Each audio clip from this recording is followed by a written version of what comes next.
Hello दोस्तों, कैसे हैं आप सभी लोग। आशा है आप सभी लोग बहुत ही बेहतर होंगे। आप लोगों की तैयारी भी बहुत ही बेहतर तरीके से चल रही होगी। आज हम लोग देखने वाले हैं मध्य प्रदेश की जनजाति से संबंधित इंपॉर्टेंट है ना, जनजाति से संबंधित इंपॉर्टेंट फैक्ट देखने वाले हैं। सबसे पहले हम देखेंगे भील जनजाति के बारे में। जितने भी इंपॉर्टेंट फैक्ट्स बनने वाले हैं मैं आपको फटफट बताऊंगा, है ना, 5 मिनट के अंदर। देखिए, मध्य प्रदेश की जनजाति देखने वाले हैं, जिसमें अपन लोग किसको देखने वाले हैं, भील जनजाति को देखने वाले हैं, है ना। भील जनजाति क्यों देखने वाले हैं, क्योंकि मध्य प्रदेश का सबसे बड़ा जनजाति समूह है, जो कि 38% जनसंख्या, है ना, 38% जनसंख्या भील जनजाति की मध्य प्रदेश में निवास करती है। देखिए, भील जनजाति की जो उत्पत्ति है ना, विल्लु वीर तमिल शब्द से हुई है, जिसका अर्थ होता है क्या, धनुष। धनुष या तीर कमान, है ना, जिसका अर्थ होता है क्या, तीर कमान। ठीक है ना दोस्तों, तीर कमान। अगर इनकी प्रजाति की बात की जाए तो ये प्रोटो ऑस्ट्रेलाइट प्रजाति की जनजाति है ना, प्रोटो ऑस्ट्रेलाइट प्रजाति की जनजाति है। इनका क्षेत्र की बात की जाए तो मध्य प्रदेश के पश्चिमी हिस्से अर्थात झाबुआ, धार, रतलाम अर्थात निमाड़ में रहती है ना, मध्य प्रदेश के पश्चिमी हिस्से में निवास करती है। प्रथम लिखित प्रयोग जो है ना भील जनजाति का, कथा सारिस सागर, है ना, सोमकृत जो है ना, कथा सारिस सागर, उसमें लिखा गया है कि पात्र गुंडापा द्वारा, है ना, गुंडापा द्वारा। और इन्हें एकलव्य को भीलों का पूर्वज भी कहा जाता है ना, एकलव्य को भीलों का पूर्वज भी कहा जाता है ना, एकलव्य को कहा जाता है। ठीक है ना, भीलों का पूर्वज। चलिए आगे देखते हैं। भीलों को मैंने जैसे कि मैंने आपको बताया था, मध्य प्रदेश के पश्चिमी हिस्से में निवास करती है ना, मध्य प्रदेश के पश्चिमी हिस्से में निवास करती है। आगे देखते हैं अपन लोग। इनका जो पंचायत का मुखिया होता है ना दोस्तों, उसे पटेल कहा जाता है। जो पंचायत का मुखिया होता है उसे पटेल कहा जाता है। इनकी खाद्य सामग्री जो होती है मक्का की राबड़ी और ज्वार होता है, मक्का की राबड़ी और ज्वार। इससे आप ये भी देख सकते हैं कि ये कृषि भी इन्हीं की करते हैं ना, कृषि भी इन्हीं की करते हैं। ठीक है ना। अगर उपासना जानवर की कहा जाए तो किसकी उपासना करते हैं, नाग की, है ना, नाग की। इसलिए इनके देवता भी हैं कौन, नाग देवता भी इनके प्रमुख देवता भी हैं। ठीक है ना। आस्था पशु कौन सा होता है, इनका घोड़ा। इसलिए इनके भित्ति चित्र में अपन लोग को किसका चित्र देखने को मिलता है, घोड़े का अंकन देखने को मिलता है। इनके मकान को कू कहते हैं दोस्तों। और इनका जो मोहल्ला होता है ना, इनका जो मोहल्ला होता है उसे फाल्या कहते हैं, है ना, फाल्या। और इनका जो गांव होता है पूरा का पूरा, उसे पाल कहते हैं। ठीक है ना दोस्तों। विश्व प्रसिद्ध चित्रकला जो होते हैं ना, चित्रकला, जिसे क्या कहते हैं, पिथौरा। उसके प्रमुख चित्रकार कौन से हैं, उसे कहते हैं, उनका नाम है क्या, पेमा फाल्या और भूरीबाई। ध्यान दीजिएगा दोस्तों, पेमा फाल्या और भूरीबाई क्या है, इसके प्रमुख चित्रकार हैं, है ना। जिस कलाकार को क्या कहते हैं, लिखंदरा भी कहते हैं, है ना, लिखंदरा भी कहते हैं। जैसे ये पेमा फाल्या और भूरीबाई को क्या कहेंगे, लिखंदरा कहेंगे। ठीक है ना, ध्यान रखिएगा, इन्हें लिखंदरा कहते हैं। प्रसिद्ध वृक्ष कौन सा होता है, ताड़ी। ताड़ी जिससे क्या निकलती है, शराब निकलती है। शिल्प और काष्ठ कला क्या होती है इनकी, क्या कहलाती है, दीवानिया कहलाती है। प्रिय संबोधन शब्द इनका मामा होता है ना। और इनके प्रमुख देवता होते हैं, राजा पंठा नहीं होता है, राजपंथा होते हैं इनके प्रमुख देवता। और भी देवता मैं बताऊंगा आपको, अभी तो याद रखिए, राजपंथा इनके प्रमुख देवता होते हैं। इनकी जो प्रचलित प्रथा होती है, इनकी जो प्रचलित प्रथा होती है वो दापा प्रथा होती है ना, दापा प्रथा होती है। ध्यान रखिएगा, इनकी जो प्रचलित प्रथा होती है उन्हें दापा प्रथा कहते हैं, जिसमें वधु मूल्य चुकाया जाता है विवाह में। मैं आपको बताऊंगा। बहरहाल देखिए, हलमा प्रथा इनकी बहुत प्रसिद्ध है, क्योंकि मोदी जी ने मन की बात में इसका प्रयोग किया था, है ना, हलमा प्रथा का प्रयोग किया था, जिसमें कृषि उपकरणों को क्या किया जाता है, कृषि उपकरणों को उधार में दिया जाता है ना, कृषि उपकरणों को उधार में देने की प्रथा होती है। ठीक है ना, इसके याद रखिएगा। देखिए, इनके सामाजिक संगठन की बात करें तो इनका समाज जो होता है ना दोस्तों, पितृसत्तात्मक समाज है। इनका जो समाज है ना, पितृसत्तात्मक समाज है, जिसमें अतक, उदक, गोट और कुल देखने को मिलता है। बहरहाल इनके अलावा भी समाज में और लोग देखने को मिलते हैं, जैसे पटेल। पटेल को क्या कहते हैं, समाज का क्या होता है, ये सामाजिक संगठन में क्या होता है, पंचायत का ये मुखिया होता है ना, मुखिया के रूप में इसे जानते हैं पटेल को। पटेल की सहायता के लिए एक व्यक्ति होता है जिसे तड़वी कहते हैं ना, तड़वी कहते हैं, जो इसकी सहायता के लिए होता है। फिर उसके बाद होता है डाहला, है ना, फिर उसके बाद होता है डाहला। ध्यान रखिएगा, फिर उसके बाद होता है डाहला, जो कि क्या होता है, एक वयोवृद्ध पुरुष होता है, एक वयोवृद्ध अर्थात वृद्ध पुरुष होता है। फिर उसके बाद पंचायत में कौन होता है, बड़वा होता है ना, ध्यान रखिएगा। फिर पंचायत में कौन होता है, बड़वा होता है, जिसे ओझा कहते हैं, अर्थात जो झाड़ फूक का काम करता है ना, झाड़ फूक का काम करता है, वो कहलाता है बड़वा। फिर उसके बाद सामाजिक संगठन की बात करें तो कोटवार। तो कोटवार मैंने आपको बताया था, प्रमुख होता है कोटवार, जो कि चौकीदार होता है, अर्थात गांव की रक्षा करने का काम चौकीदार ही करता है। और फिर गायक और भारती होते हैं ना, गायक और भारती होते हैं, इनके प्रमुख क्या हो गए, ये सामाजिक संगठन हो गए। बहरहाल आगे देखते हैं अपन इनके प्रमुख व्यक्तित्व की बात करें तो भगत मदवी या बदवो इनके क्या होते हैं, सबसे पवित्र व्यक्ति होते हैं। और पुजारो क्या होते हैं, उपचार करने वाला जो चिकित्सक होता है ना, उसे पुजारो कहते हैं। और कोटवार मैंने आपको कहा, गांव की देखभाल करने का काम, चौकीदारी का काम कौन करता है, कोटवार करता है। ठीक है ना। अगर इनके लोक देवता की बात करें तो इनके विभिन्न विभिन्न लोक देवता है दोस्तों। जैसे देखिए, इनके प्रमुख लोक देवता है बावदेव, है ना, बावदेव। राजपंथा के अलावा बता रहा हूं, ठीक है ना, बावदेव, जिसे इंद्रदेव भी कहा जाता है ना, भीलों के द्वारा इन्हें इंद्रदेव भी कहा जाता है। ख्वाजा देव भी होते हैं इनके प्रमुख देवता। कौन दोस्तों, ख्वाजा देव, है ना, इनके प्रमुख देवता ख्वाजा देव भी होते हैं, जो कि पशु रोग से, है ना, पशु रोग से रक्षा करते हैं ना, पशु रोग से रक्षा करते हैं। ध्यान रखिएगा। फिर अगर और लोक देवता की बात करें तो गलदेव, जो कार्य सिद्धि के लिए है ना, कार्य सिद्धि के लिए गलदेव की पूजा की जाती है। और भैरव देव भी इनके प्रमुख देवता है ना, भैरव देव भी इनके प्रमुख देवता है। इस प्रकार से आप देवताओं को याद रखिएगा, है ना, याद रखिएगा। और एक देवी भी है इनकी, जसमा देवी, है ना, याद रखिएगा देवी कौन सी है, जसमा देवी भी इनकी प्रमुख देवी है। ठीक है। आगे की बात करें तो देखिए दोस्तों, इनकी उपजातियां, भीलों की उपजातियां पूछा जाता है तो इसकी उपजातियां भिलाला, है ना, जिसे भीली कहते हैं, बरेला, बैरेला, पटालिया, रतियास, तड़वी, बैगास, है ना। जो तड़वी होती है ना दोस्तों, अत्यंत कमजोर होती है, इस्लाम धर्म को ग्रहण कर चुकी है, वही तड़वी कहलाती है। और गुना साजापुर आगर में निवास करती है, गुना साजापुर और आगर में निवास करती है, ध्यान रखिएगा। और उमड़ी भी है एक, है ना, तड़वी और उमड़ी दोनों को साथ में याद रखिएगा ना, तड़वी और उमड़ी। चलिए आगे देखते हैं। तो इनके प्रचलित नृत्य है बहुत सारे, कौन कौन से, जैसे इनके भगोरिया नृत्य है, गौरी नृत्य है, घूमर नृत्य है, बड़वा नृत्य है, डोहा नृत्य है। भगोरिया नृत्य भगोरिया पर्व में किया जाता है ना, भगोरिया पर्व में किया जाता है, जो कि 3 रूपों में होता है ना, 3 रूपों में होता है। देखिए कैसे, भगोरिया 7 दिनों का पर्व है, 7 दिनों का पर्व है, जिसे क्या कहते हैं, ये प्रणय पर्व है, जो किस मास में मनाया जाता है, फागुन मास में, है ना, फागुन या फाग मास में, फाल्गुन या फाग मास में मनाया जाता है। ये प्रणय पर्व है ना, अर्थात प्रेम का त्योहार है, 7 दिन में मनाया जाता है। तो सबसे पहले गुलालिया मनाया जाता है, गुलालिया जिसमें गुलाल लगाया जाता है, ये 3 दिन का पर्व होता है। गुलालिया के बाद गोल गधेड़ों का पर्व मनाया जाता है, जो कि 2 दिनों का होता है। और फिर उजाड़िया मनाया जाता है, जिसमें मेला उजड़ता है, अर्थात हाट उजड़ता है, जो कि 2 दिनों का होता है। इस प्रकार से 3 2 2 है ना, इस प्रकार से मनाया जाता है भगोरिया पर्व। ठीक है, आप ध्यान रखिएगा। अगली चीज देखें अपन, तो इनके विवाह भी कई प्रकार के होते हैं, जैसे घर घुस्ती विवाह, जिसे आई भरायण विवाह भी कहते हैं। फिर मंगनी विवाह भी होता है दोस्तों, इनको याद रखिएगा, मंगनी विवाह है ना। मंगनी विवाह में एक मध्यस्थ रहता है, जैसे शादी में देखे होंगे ना आप लोग, घर की शादी लगाना रहता है तो बुआ लोग ज्यादा इंटरेस्ट लेती है ना, बुआ लोग ज्यादा इंटरेस्ट लेती है। इस प्रकार से भी इनमें भी एक मध्यस्थ होता है, जिसे भांजड़िया कहते हैं, जिसे क्या कहते हैं दोस्तों, ध्यान रखिएगा, भांजड़िया कहते हैं ना, इन्हें भांजड़िया कहते हैं। फिर उसके बाद भगोरिया भी इनका विवाह की ही प्रथा है, नातरा भी इनके विवाह की प्रथा है, लुगड़ा लाड़ी भी इनकी विवाह की ही प्रथा है, लुगड़ा लाड़ी भी इनकी विवाह की ही प्रथा है ना। और नातरा को याद रखिएगा दोस्तों, विधवा विवाह भी कहते हैं, नातरा को क्या कहते हैं, विधवा विवाह भी कहते हैं। ठीक है, इनके प्रमुख पर्व अपन ने देख ही लिया, भगोरिया पर्व इनका प्रमुख पर्व है, चलावड़ी भी इनका पर्व है, नबई भी और गल भी, है ना, गल यात्रा जो है ना, इनका प्रमुख पर्व है, गल यात्रा। ठीक है ना।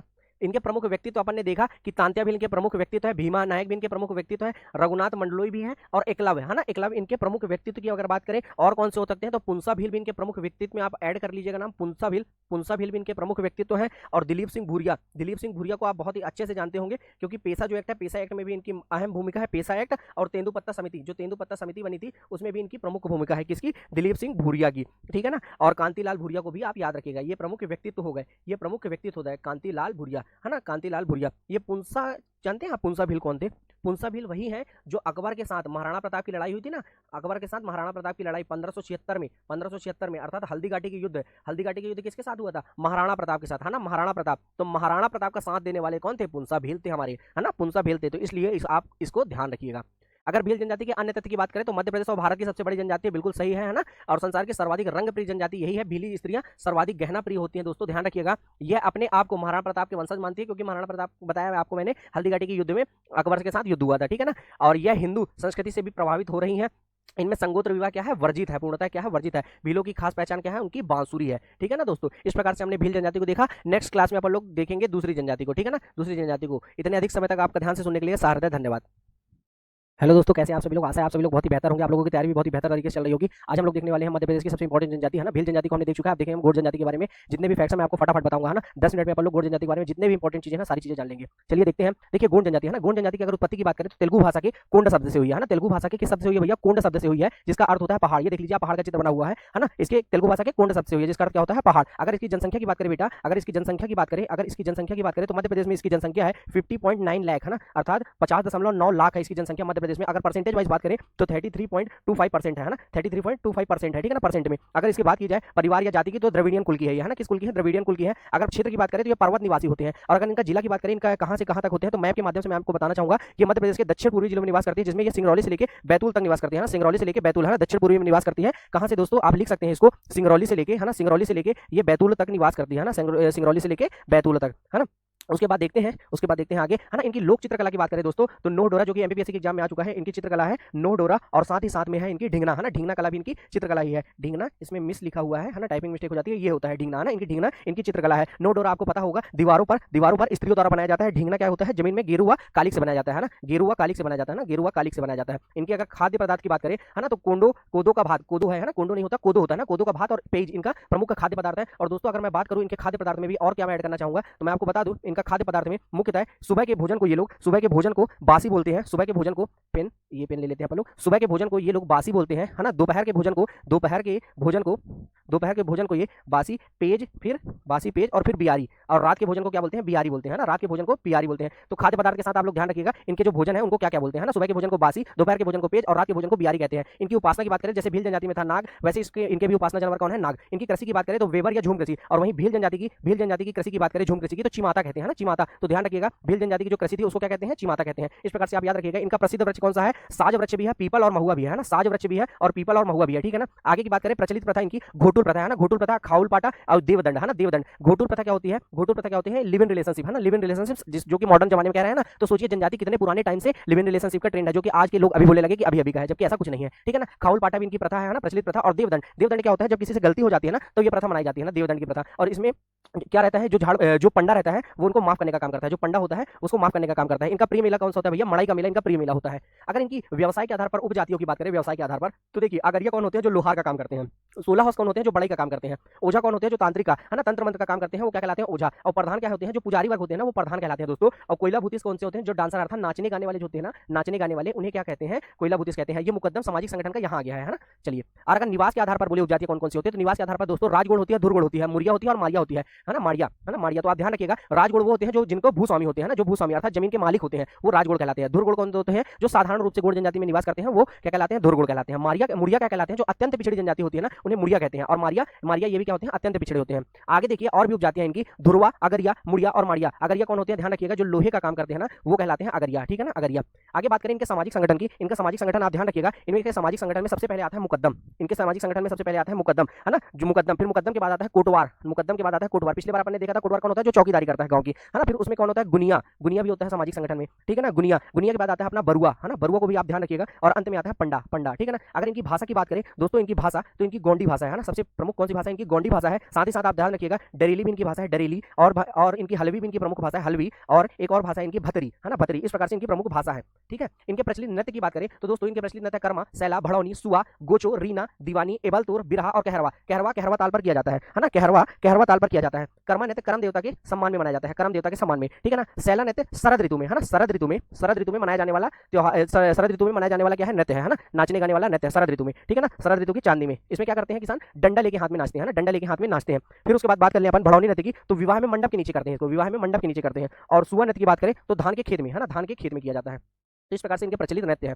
अगर इनके विवाह की बात करें तो विभिन्न प्रकार के विवाह इनमें होते हैं, लेकिन समगोत्र विवाह इनमें वर्जित होते हैं, है ना। समगोत्र विवाह जो होते हैं इनमें वर्जित होते हैं ना, समगोत्र विवाह इनमें क्या होते हैं, वर्जित होते हैं, ध्यान रखिएगा, है ना। दूध लौटावा विवाह इनमें एक प्रचलित विवाह है, दूध लौटावा विवाह मामा है ना, मामा बुआ के बच्चों से विवाह होता है ना, मामा बुआ के बच्चों से विवाह होता है ना।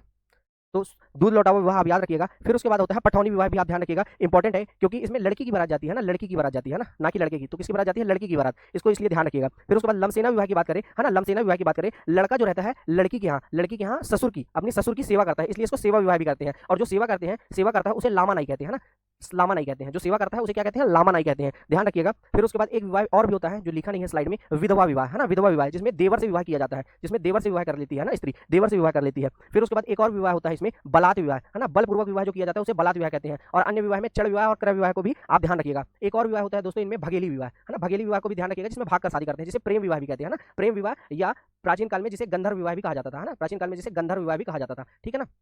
अगली स्लाइड में आपने लिखा हुआ है पर्व, प्रमुख पर्व कौन कौन से होते हैं इनके, ध्यान रखिएगा। इनके प्रमुख पर्व होते हैं बिरदी, बिगपंथी है ना, बकपंथी बोलते हैं वैसे तो इसे, बकपंथी बोलते हैं। फिर हरडीली, हरडीली, फिर नवाखानी, जवारा, मड़ई, छेरता और बिरदी। तो देखिए बिदरी नृत्य मनाया जाता है, बिदरी नृत्य अकाल में, अकाल से जो सुरक्षा होगी ना उसके लिए मनाया जाता है, अकाल से सुरक्षा के लिए बिरदी नृत्य, ठीक है ना। फिर बकपंथी है ना, ये बकपंथी मनाया जाता है गुरु पूर्णिमा में है ना, गुरु पूर्णिमा में। कब मनाते हैं भैया, गुरु पूर्णिमा में मनाया जाने वाला प्रमुख त्योहार है ना बकपंथी। फिर उसके बाद अगर बात करें हरडीली, तो खरीफ की फसल जब पकती है ना, खरीफ की फसल पकने में मनाया जाता है कौन सा, हरडीली है ना। नवाखानी, नवाखानी भी फसल के पकने में मनाया जाता है ना, फसल जब पकने लगती है तब मनाया जाता है नवाखानी, ठीक है ना। और फिर ज्वारा या जवारा, जवारा मनाया जाता है चैत्र मास की नवरात्रि में है ना, चैत्र मास की नवरात्रि में है ना। मड़ई मनाया जाता है, मड़ई कार्तिक मास की दीपावली में है ना, कार्तिक मास की दीपावली में, ठीक है ना। इस प्रकार से आप इनके प्रमुख पर्व को ध्यान रखिएगा। इनके अगर प्रमुख देवता की बात करें तो आप देवता को भी दो रूप में बांट सकते हैं, एक लोक देवता होंगे और एक लोक देवियां होंगी, ठीक है ना। तो अगर देवताओं की बात करें तो बड़ा देव, ठाकुर देव, दुल्हा देव है ना, दुल्हा देव इनके प्रमुख देवता है। वहीं माता बाई इनकी देवी है, खेर माता भी इनकी देवी है, सूरज देव, नारसेन और बागेश्वर इनके देवता है। और अंगा देव को भी आप याद रखिएगा, इनके प्रमुख देव है ना। और इसमें एक और देव का नाम नहीं लिखा है,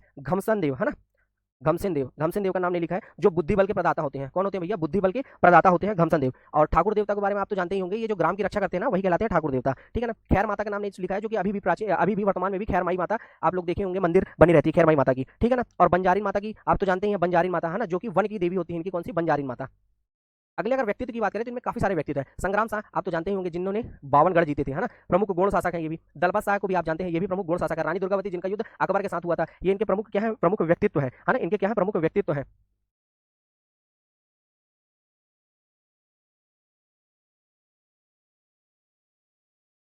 चलिए और प्रमुख व्यक्ति तो मैं आपको बता देता हूँ, और प्रमुख व्यक्ति तो मैं आपको बता देता हूँ, और प्रमुख व्यक्ति तो मैं आपको बता देता हूँ। देखिए जनगण सिंह श्याम आपको जानते ही होंगे, जापानी यात्रा में जिनकी मृत्यु हो गई थी, जनगण सिंह श्याम, ये भी प्रमुख व्यक्तित्व है ना, जनगण सिंह श्याम, जो कि क्या है, प्रमुख चित्रकार है ना, प्रमुख चित्रकार है। और भी चित्रकार है जैसे कि, और भी चित्रकार है जैसे कि भज्जू श्याम, भज्जू श्याम भी प्रमुख चित्रकार है, भज्जू भज्जू श्याम है ना, भज्जू श्याम भी क्या है, प्रमुख चित्रकार है। सुमेर सिंह गुण भी चित्रकार है, सुमेर सिंह गुण है ना, सुमेर सिंह गुण, ये भी प्रमुख क्या है, चित्रकार है, सुमेर सिंह गुण, ठीक है, इनको याद रखिएगा आप। फिर नर्मदा गुण भी एक क्या है, प्रमुख चित्रकार है, कौन, नर्मदा गुण, मैं किनकी बात कर रहा हूँ, नर्मदा गुण भी क्या है, प्रमुख एक चित्रकार है। फिर उसके बाद बात करें दुर्गाबाई व्योम है ना, जिनको पद्मश्री भी मिला है ना, दुर्गाबाई व्योम, दुर्गाबाई व्योम, जो भी क्या है, प्रमुख चित्रकार है ना, प्रमुख चित्रकार है। फिर अर्जुन सिंह ध्रुवे आप जानते ही होंगे, इनको भी पद्म पुरस्कार मिला है, अर्जुन सिंह ध्रुवे, ये भी क्या है, प्रमुख, ये भी प्रमुख है ना, प्रमुख है, जो कि कर्मा नृत्य करते हैं ना, कर्मा नृत्य करते हैं ना, कर्मा नृत्य के लिए जाने जाते हैं।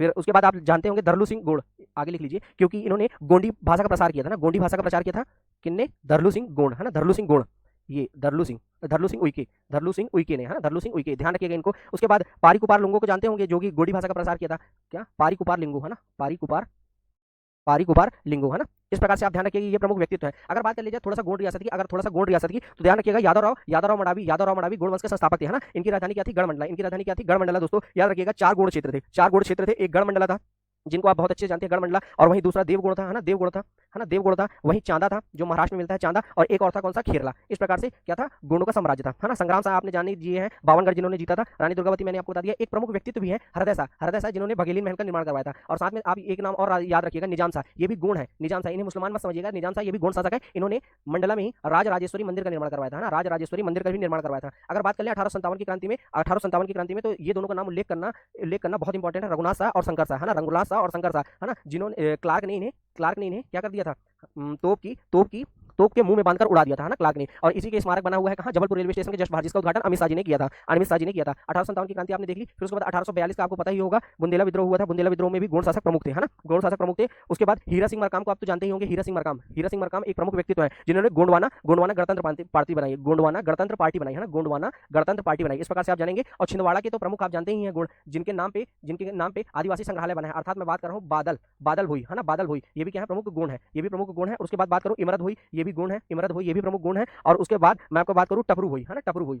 तो इस प्रकार से आप लोगों ने गोंड जनजाति देखी है ना, गोंड जनजाति देखी। मैंने जितने भी फैक्ट्स हो सकते थे इससे रिलेटेड मैंने आपको सभी बताने का प्रयास किया है ना, सभी बताने का प्रयास किया।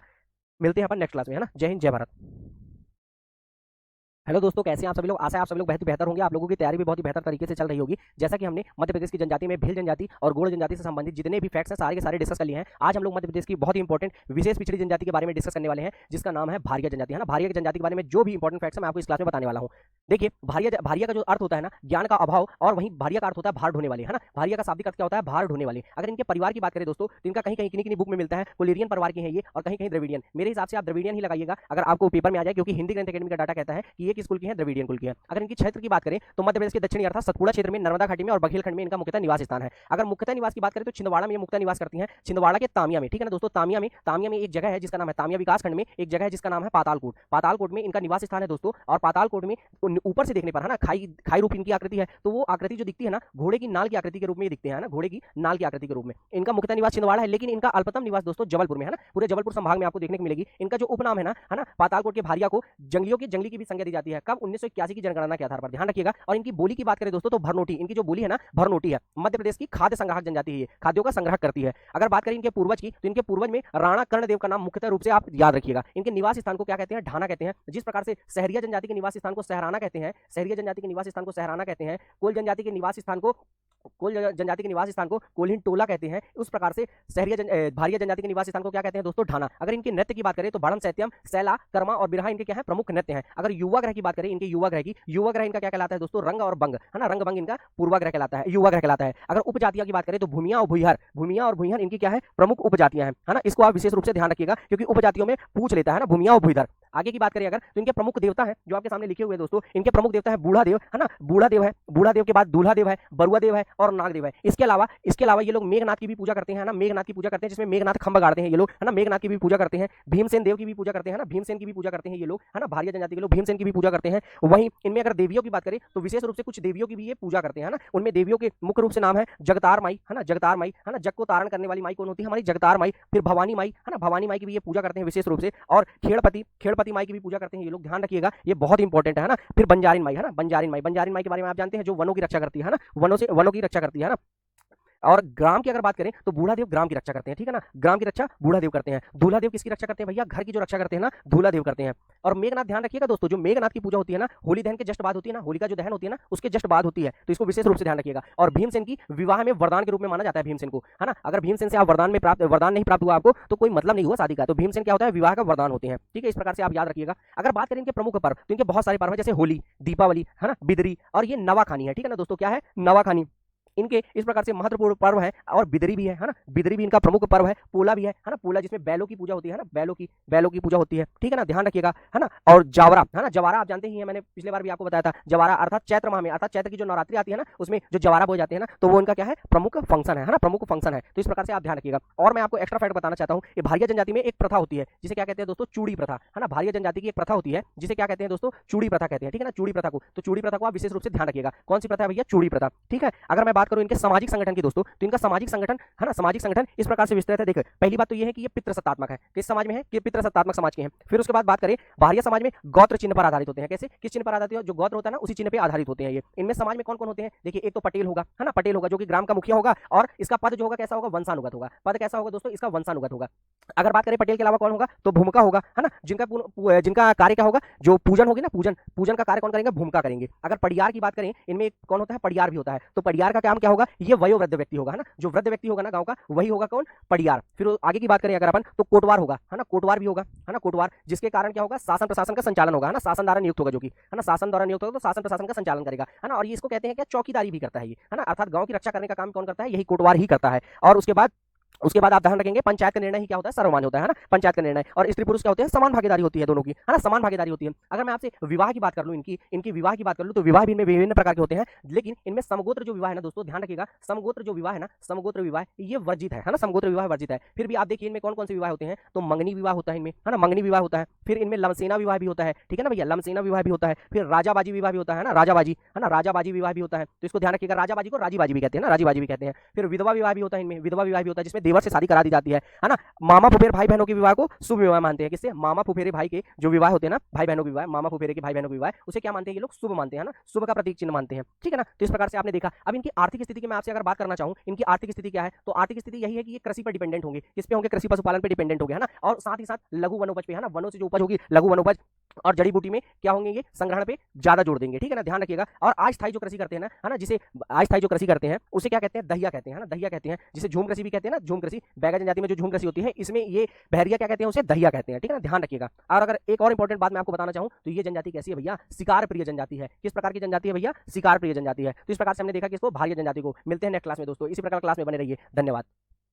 हेलो दोस्तों, कैसे हैं आप सभी लोग, आशा है आप सभी लोग बहुत ही बेहतर होंगे, आप लोगों की तैयारी भी बहुत ही बेहतर तरीके से चल रही होगी। जैसे हमने मध्य प्रदेश की विशेष पिछड़ी जनजाति के बारे में, है ना, मध्य प्रदेश की विशेष पिछड़ी जनजाति के बारे में, है ना, हमने भारिया जनजाति के बारे में विस्तृत अध्ययन किया था। इस बार हम लोग अध्ययन करने वाले हैं मध्य प्रदेश की दूसरी पिछड़ी जनजाति है, जो कि है ना विशेष पिछड़ी जनजाति है, सहरिया जनजाति, है ना, सहरिया जनजाति के बारे में हम लोग अध्ययन करने वाले हैं। सहरिया जनजाति मुख्यतः मध्य प्रदेश के उत्तरी जिलों में निवास करती है, ठीक है ना। मध्य प्रदेश के अगर पूछा जाए किस स्थान में निवास करती है, तो आप बता दीजिएगा। मध्य प्रदेश के उत्तरी जिलों में किसकी निवास स्थान है, सहरिया जनजाति का, है ना, जिसके बारे में आज हम लोग अध्ययन करने वाले हैं। तो भैया सहरिया अगर बात की जाए ना, सहरिया की, तो भैया ये फारसी शब्द है ना, सहरिया कैसा शब्द है दोस्तों, सहरिया एक फारसी शब्द है ना, फारसी शब्द है जिसका शाब्दिक अर्थ होता है शेर के साथ निवास करने वाले, है ना, शेर के साथ निवास करने वाली कौन सी जनजाति, हमारी सहरिया जनजाति, है ना। इनका मूल निवास स्थान शाहबाद के जंगल, है ना, शाहबाद के जंगल कहां पड़ेगा, आपके कोटा से गुना जिले तक, है ना, कोटा से गुना जिले तक, जैसा कि मैंने आपको बताया मध्य प्रदेश के कहां, उत्तरी जिलों में। तो इस प्रकार से इनका निवास स्थान है। अगर इनकी प्रकृति देखेंगे तो अत्यंत सीधी सादी जनजाति है, ठीक है ना, ये और शराब का भी सेवन करती है और आलसी प्रवृत्ति की भी होती है। इनका जो परिवार है तो ये कोलेरियन कुल की है। किस कुल की है भैया, कोलेरियन कुल की है। अगर इनका उपनाम माना जाए तो भीलों का छोटा भाई के नाम से इन्हें संबोधित किया जाता है ना, भीलों का छोटा भाई भी कहा जाता है। और अगर बात की जाए तो ये आपदाग्रस्त जनजाति भी है, ठीक है ना दोस्तों, ये आपदाग्रस्त जनजाति भी है, ध्यान रखिएगा, है ना। और सर्वाधिक कुपोषित जनजाति है ये, ध्यान रखिएगा, कैसी है, सर्वाधिक कुपोषित जनजाति है ना। इसलिए मध्य प्रदेश के इथोपिया किसे कहा जाता है, मध्य प्रदेश का इथोपिया अर्थात उत्तरी जिले को ही कहा जाएगा, है ना, इथोपिया, मध्य प्रदेश का इथोपिया किसके कारण, कुपोषण के कारण किसे कहा जाता है भैया, श्योपुर को कहा जाता है ना, श्योपुर को कहा जाता है। और इस जनजाति का निवास स्थान आखिर है कहाँ, उत्तरी जिलों में ही है ना दोस्तों, ठीक है। अगर निवास स्थान ये लिखा हुआ है उत्तर पश्चिमी जिले, ठीक है, जो मैंने आपको बता दिया। और इनको सर्वाधिक रोग होता है, इसलिए सर्वाधिक 6 रोग होता है इनको, है ना, 6 रोग से ग्रसित होते हैं ये। और जड़ी बूटी में माहिर होते हैं क्योंकि इनका निवास स्थान कहाँ रहता है, जंगल में। इनके लिए एक संग्रहालय बना हुआ है दोस्तों, कहाँ, श्योपुर में बना हुआ है, ठीक है, याद रखिएगा। इनका जो बसाहट है अर्थात निवास स्थान है, जो इनका निवास स्थान, जैसे मैंने आपको पिछली क्लास में बताया था, इनके निवास स्थान को सहराना कहते हैं ना, सहराना कहते हैं। ठीक है ना। इनके निवास स्थान को क्या कहते हैं, सहराना। सहराना और कहीं कहीं ढाना भी मिलेगा आपको, है ना, ढाना। इनके निवास स्थान को सहराना या ढाना कहते हैं। इनका जो परिवार का मुख्य इकाई होती है वो क्या होती है, कुटुंब, ठीक है ना। और इनके मुखिया को क्या कहते हैं, पटेल। और खुटिया पटेल भी आपको इन्हीं का मिलेगा, है ना। खुटिया पटेल किनको कहते हैं, इनका मुखिया जो होता है। इनके सामाजिक संगठन है, जो कि सामाजिक संगठन अगर बात की तो ये पितृ सत्तात्मक समाज के होते हैं ना, पितृ सत्तात्मक समाज के होते हैं। इसलिए जो मुखिया होता है ना, वो क्या होता है, मुखिया का जो पद होता है ये वंशानुगत होता है ना, वंशानुगत होता है। इसको याद रखिएगा आप। इसकी सहायता के लिए कुछ व्यक्ति होते हैं, जैसे मुखिया की सहायता के लिए, मुखिया अर्थात खुटिया पटेल की सहायता के लिए कौन रहता है भैया, इसके लिए एक व्यक्ति होता है जिसका नाम होता है प्रधान, है ना, इसकी सहायता के लिए होता है जो कि। फिर उसके बाद होता है कोटवार। कोटवार मैंने आपको बताया था जो कि क्या करता है, गांव की रक्षा करता है ना, गांव की रक्षा करता है अर्थात चौकीदारी का काम करता है ना, चौकीदारी का काम करता है, जो कि शासन द्वारा नियुक्त किया जाता है। फिर एक व्यक्ति भी होता है जिसका नाम होता है बराई, है ना। बराई को भी ध्यान रखिएगा आप, क्योंकि बराई जो होता है संदेशवाहक का काम करता है। किसका काम करता है भैया, संदेशवाहक का काम कौन करेगा, गांव में संदेशवाहक का काम करेगा बराई, है ना, संदेशवाहक का। और अंतिम में होता है एक व्यक्ति भोपा, है ना, भोपा जो कि झाड़ फूक का काम करता है ना, झाड़ फूक का काम करता है। अधिकतर जनजाति में ये काम कौन करता है, ओझा, लेकिन शहरिया में कौन करता है, भोपा। तो कंपेरिजन करके आप याद रखेंगे तो अधिक समय तक याद रहेगा आपको। और ये क्या करती है, नशीले पदार्थों का सेवन करती है ये जनजाति, ठीक है ना, आप याद रखेंगे। इनके मुख्यतः त्योहार हिंदू रीति रिवाज के अनुसार देखिए, दशहरा, दीपावली, होली, रक्षाबंधन, नवरात्रि और मकर संक्रांति, अर्थात ये भैया जो हिंदू रीति रिवाज के जो त्योहार है उन्हीं को मनाते हैं। इसको आप याद रखिएगा, है ना। अगर इनकी बात करी जाए अभी मैं आपको देवता आगे बताऊंगा, पहले इनके प्रमुख गीत देख लीजिए। ये गाथ लीला गीत गाते हैं, राम जन्म भी मनाते हैं, जानकी विवाह भी मनाते हैं, फागत सिया, पांडव कथा और रामायण, इनके क्या है, ये प्रमुख गीत है। तो आपको इनको याद रखना है, ठीक है ना दोस्तों, आपको याद रखना है। देखिए आपका प्री ऐसे निकलेगा कि आपको हर एक चीज ना फैक्ट वाइज पता होनी चाहिए, ठीक है। अगर इनके प्रचलित नृत्य की बात करें तो नृत्य इंपॉर्टेंट है। नृत्य आप याद रखिएगा, दुलदुल घोड़ी नृत्य है, तेजा जी है, लहंगी है, रागनी है ना, रागनी, लहंगी, गीत, दुलदुल घोड़ी, ये तीनों तो आप बेस्ट याद रखिएगा, है ना, याद रखिएगा। अब मैं आपको बताता हूं इनके प्रमुख देवता। अगर इनकी आराध्य देवी की बात की जाए दोस्तों, इनके आराध्य देवी की, तो इनके आराध्य देवी है सीता देवी, है ना। इनके आराध्य देवी कौन है, सीता माता, ठीक है ना, इनके आराध्य देवी है। अगर इनके गांव की रक्षा की बात करें तो ग्राम देवता कौन होते हैं इनके ग्राम देवता होते हैं ठाकुर देव, ठीक है ना। ग्राम देवता कौन होते हैं, ठाकुर देव। और शेर को देवता मानते हैं, शेर को देवता, तो वो क्या कहलाते हैं भैया, नाहर देव, है ना। कौन कहलाते हैं भैया, नाहर देव, तो याद रखिएगा, ठीक है आप। फिर नरसिंह देव भी आप याद रखिएगा, इनके प्रमुख देव है कौन, नरसिंह देव, है ना, नरसिंह देव इनके प्रमुख देवता है। और अगर और बात करूं मैं देवताओं की, तो पुत्र प्राप्ति के लिए, पुत्र या पुत्री प्राप्ति के लिए जो देवता है उनका नाम क्या है, उनका नाम है भैरव देव, है ना, भैरव देव, पुत्र या पुत्री के लिए। फिर परीत देव भी इनके ही देवता है ना, परीत देव। फिर सर्प, है ना, सर्प काटने पर किस देवता की पूजा करते हैं ये, सर्प काटने पर ये हीरामन देव की पूजा करते हैं। किसकी भैया, हीरामन देव। कौन है भैया इनके देवता, हीरामन देव। और कैला माता, इनकी माताएं देख लीजिए, कैला माता इनकी देवियां हैं, और बिजासन माता, कैला माता और बिजासन माता क्या है, इनकी प्रमुख देवियां हैं, है ना। प्रमुख देवियां कौन है, कैला माता और बिजासन माता। आशा है आप सभी लोग ये चीजें याद रखेंगे, है ना, ये चीजें याद रखेंगे। अब मैं बात कर लेता हूं इनके विवाह की, है ना। इनके विवाह, इनमें विभिन्न प्रकार के विवाह प्रचलित है दोस्तों। देखिए कुछ विवाह मैं बताता हूं आपको, है ना, कुछ विवाह मैं बताता हूं। देखिए एक विवाह होता है झगड़ा विवाह, है ना, ध्यान रखिएगा, झगड़ा विवाह। और एक होता है झारपुरा विवाह। ध्यान रखिएगा दोनों में डिफरेंस क्या है, क्योंकि झा से दोनों स्टार्ट हो रहा है, एक झगड़ा और एक झारपुरा। देखिए झगड़ा विवाह, विवाहित स्त्री प्रेमी के साथ भाग जाती है। क्या होता है इसमें, जो विवाहित स्त्री होती है ना, जिसका विवाह हो चुका होता है, वह अपने प्रेमी के साथ जिसके साथ वो लव करती है उसके साथ क्या करती है, भाग जाती है। इसे कहते हैं क्या, इसे क्या कहते हैं, झगड़ा विवाह। अब झारपुरा विवाह क्या होता है, प्रलोभन देकर पूर्व विवाह को तोड़ना। देखिए प्रलोभन दे देते हैं और जो पूर्व विवाह है उसको तोड़ देते हैं ना, प्रलोभन के माध्यम से पूर्व विवाह को क्या कर देते हैं, तोड़ने का काम किया जाता है। किसमें, झारपुरा विवाह में। एक और विवाह है विधवा विवाह, जो कि कॉमन है, जो मैंने आपको बताया था, जिसमें देवर के साथ विवाह करा दिया जाता है, देवर के साथ, ठीक है ना।